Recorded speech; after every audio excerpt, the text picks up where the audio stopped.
Bismillahirrahmanirrahim. Assalamualaikum warahmatullahi wabarakatuh. Perkenalkan, saya Nosy Agreta Arnesti, mahasiswi kelas C, Program Studi Pendidikan Bahasa dan Sastra Indonesia, Fakultas Keguruan dan Ilmu Pendidikan, Universitas Riau, Angkatan 2020. Nah, video kali ini dibuat untuk memenuhi tugas mata kuliah Sejarah Sastra dengan dosen pengampu yaitu Bapak Dr. Mangatur Sinaga M. Hum. Nah, di video kali ini kita akan membahas tentang sejarah Pulau Topang, Pulau Menggung, dan Selat Pinang Masa di Kabupaten Kepulauan Meranti.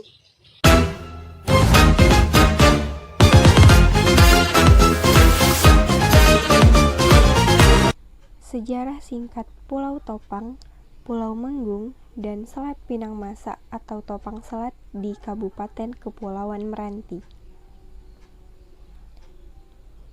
Pada zaman dahulu kala, hidup seorang Datuk Tumenggung dari Kerajaan Bintan Pelangi yang belum mempunyai permaisuri. Selama hidupnya, beliau didampingi oleh seorang Datuk Bendahara.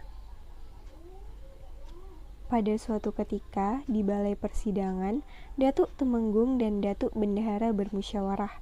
Datuk Bendahara bertanya kepada Datuk Tumenggung, "Wahai Datuk Tumenggung, siapakah kelak yang akan menggantikan Datuk sebagai Tumenggung di kerajaan ini? Mengingat usia Datuk sekarang sudah mulai senja, ampunkan hamba Datuk." Datuk Tumenggung hanya tertawa. Setelah itu, Datuk Bendahara kembali berkata, "Seandainya Datuk tidak keberatan, hamba bersedia mencarikan Datuk seorang permaisuri. Saya mendengar kabar ada seorang putri yang sangat cantik jelita di kerajaan Siak Sri Indrapura." Datuk Tumenggung mendengar sambil tertawa dan berkata, "Siapakah gerangan permaisuri yang mau dengan hamba yang sudah tua renta ini, wahai Datuk Bendahara?" "Tiada salahnya kita mencoba. Untung sabut timbul, untung batu tenggelam," jawab Datuk Bendahara. Datuk Tumenggung berkata, "Kalau menurut Datuk Bendahara itu baik, hamba serahkan sepenuhnya kepada Datuk untuk mengaturkan segala sesuatunya." Kemudian berangkatlah Datuk Tumenggung dan Datuk Bendahara beserta para pengawalnya menuju kerajaan Siak Sri Indrapura. Sesampainya di kerajaan Siak, rombongan Datuk Tumenggung disambut dengan baik dan hangat oleh kerajaan. Keesokan harinya diadakan pertemuan di balai persidangan Istana Siak. Datuk Tumenggung menyampaikan hajat dan maksud kedatangannya bahwa beliau ingin meminang putri yang sangat cantik jelita itu.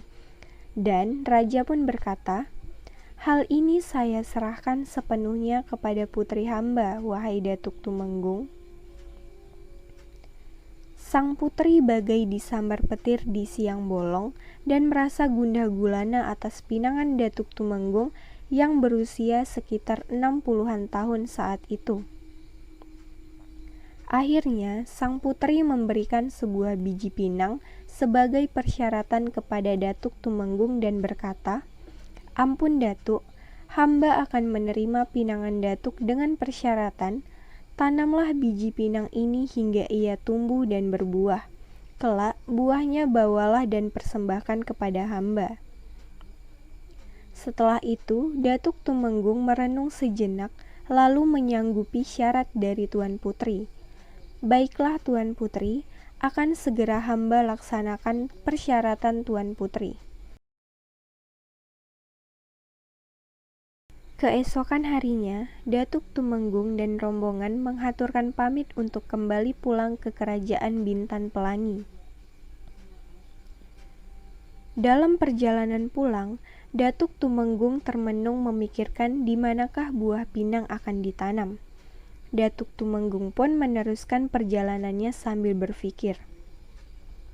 Tidak lama kemudian, beliau melihat dua pulau kecil yang dipisahkan oleh selat.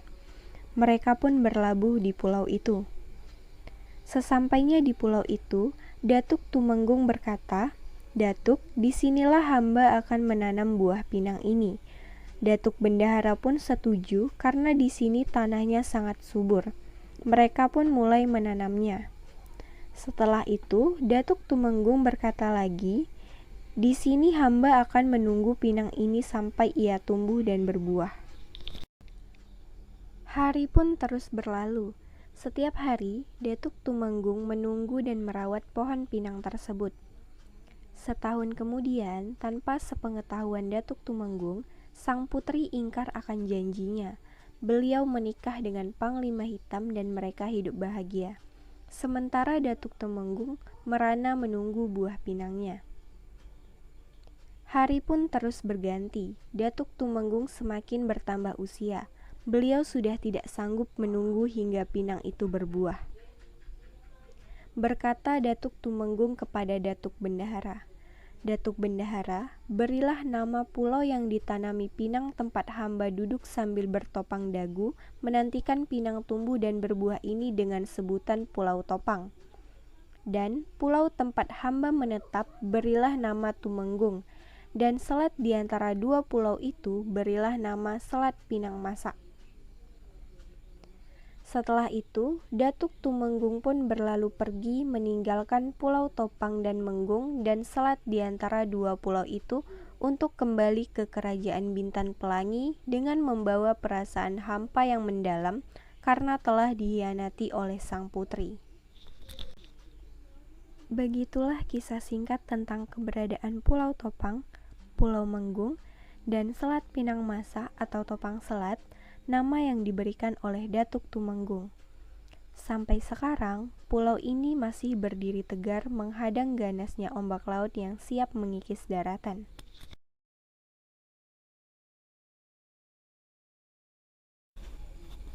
Pesan yang dapat diambil dari cerita ini adalah jangan pernah mengkhianati janji yang telah dibuat. Walaupun dihadapkan oleh sesuatu pilihan yang sangat sulit, menolak dengan cara yang halus dan tidak sampai memberatkan serta menyakiti orang lain. Baiklah, sekian penjelasan yang dapat saya sampaikan. Lebih dan kurang saya mohon maaf, semoga bermanfaat. Wassalamualaikum warahmatullahi wabarakatuh.